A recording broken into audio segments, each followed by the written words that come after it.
అనగనగా ఒక అడవిలో కొంతమంది వడ్రంగులు పని చేసుకుంటున్నారు. వారు రోజు అడవిలో చెట్లు నరికి, చెక్కలు కొట్టి వాటితో చెక్క సామాను చేసుకుంటూ ఉండేవారు.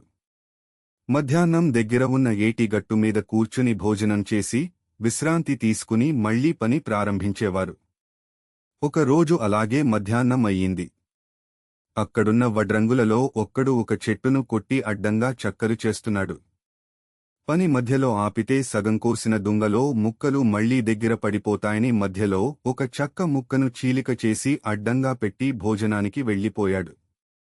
ఇంతలో అక్కడికి ఒక కోతి దళం వచ్చింది.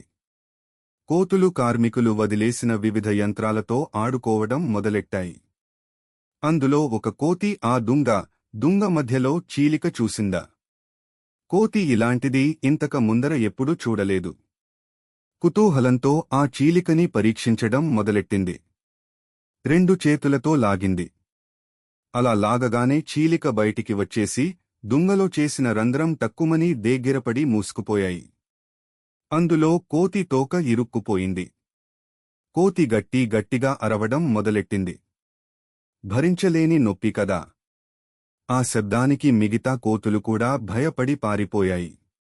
శ్రామికులు అరుపులు విని చూడడానికి వచ్చి కోతి చేసిన పని చూశారు. కోతి తోకను విడిపించారు.